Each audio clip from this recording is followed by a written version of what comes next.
Reshadieh was a battleship ordered and constructed for the Ottoman Empire in the first half of the 1910s, as the Ottoman Navy was trying to expand to counter the threats that they could face, with Greece expanding their navy along with the Russians building up their forces in the Black Sea as well.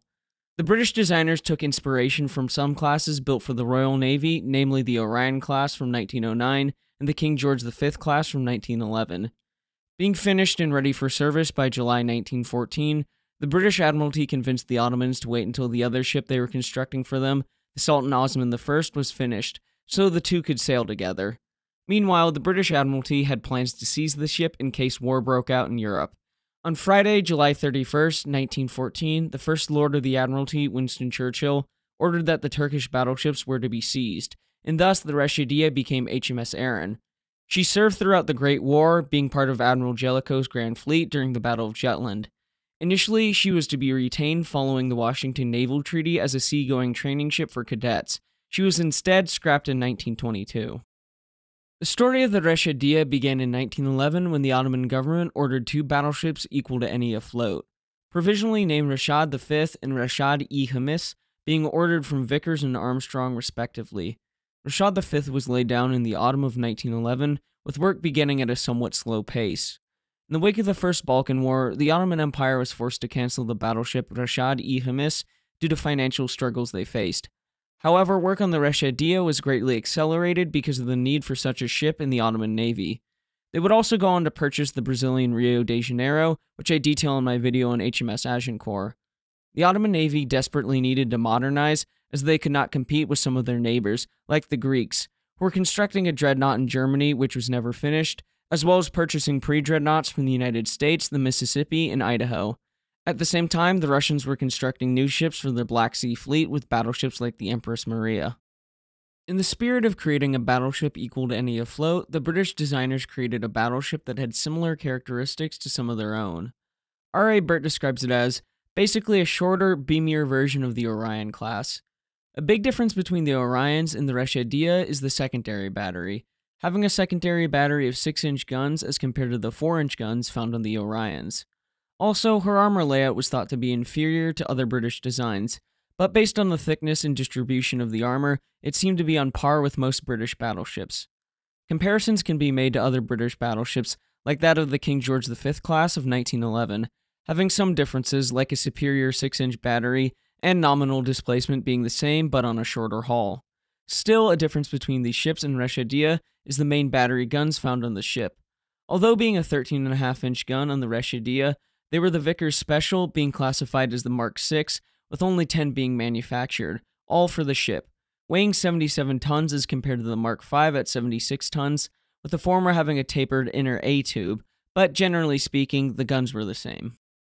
Now, I mentioned her armor previously and how it was on par with most British battleships, where Reshadieh could be compared to the Iron Duke class and the King George V class, with comparisons being 1, the 8-inch side armor was deeper, and the 9-inch strake was shallower than in the King George V. 2, extensions to the belt, both forward and aft, were again shallower than in King George V.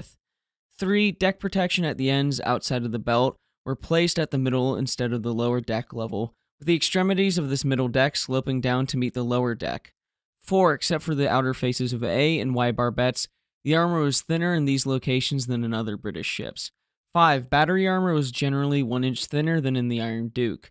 6, internal protection was slightly more complete, with continuous longitudinal bulkheads running from the end barbettes. As for the particulars of the completed ship, she was laid down in December of 1911, launched in September 1913, and completed in August of 1914. She had a normal displacement of 22,780 tons and a deep load displacement of 25,250 tons. Her machinery consisted of Parsons direct drive turbines driving 4 shafts, with steam provided by 15 Babcock and Wilcox boilers, giving her a design shaft horsepower of 26,500 and a top speed of 21 knots. With no official steam trials, we cannot be certain that she reached her design top speed, but she likely did. Her armament consisted of 10 13.5-inch 50 caliber guns and twin turrets along the center line of the ship, with 2 superfiring forward, 1 amidships, and 2 superfiring aft. A secondary battery of 16 6-inch 50 caliber guns and casemates, along with 2 12-pounder field guns, 6 6-pounder guns, and 4 underwater torpedo tubes. As for armor, her main belt had a maximum thickness of 12 inches, with bulkheads varying between 4 inches and 8 inches, barbettes of between 3 inches and 10 inches, with turrets varying from 11 inches on the face to 4 inches depending on the part of the turret, and a conning tower with a maximum thickness of 12 inches. Reshadieh was ready to sail to the Ottoman Empire in early July, but the British Admiralty suggested that the Ottomans wait for the Sultan Osman I to finish so the two ships could sail together.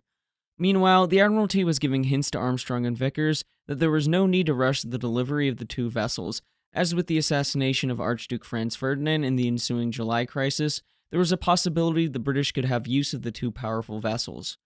Although a clause in the building contracts permitted the British government to buy back the ships in a national emergency, the Ottomans were highly unlikely to sell as the ships were a great national interest, costing the impoverished nation almost £6 million, with some of the money being borrowed from Parisian bankers, with the rest coming from the Ottoman people from taxes on things like wool, tobacco, and bread.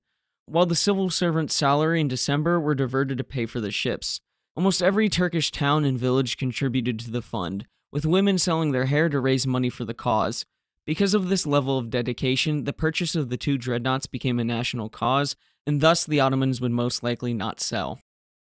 On Friday, July 31st, with war in Europe looming, First Lord of the Admiralty, Winston Churchill, made up his mind on what he was going to do with the ships, writing the builders, "In view of present circumstances, the government cannot permit the ships be handed over to a foreign power." With the seizure in early August, the Reshadieh was renamed Erin. In an attempt to compensate the Ottomans for the requisitioned dreadnoughts, he offered that at the end of the war, they either be returned fully repaired or else their value in full, and £1,000 a day for every day Britain kept them, if the Ottomans stayed out of the war.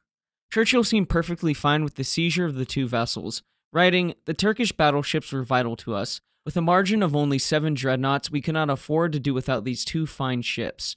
After some final fitting out, Erin was ready for service with the Royal Navy and was in Scapa Flow by September 5, 1914, joining the 4th Battle Squadron of the Grand Fleet. Like most other ships in the Grand Fleet, for the next few months she was either out at sea or coaling as Scapa Flow had not yet been properly secured with defenses.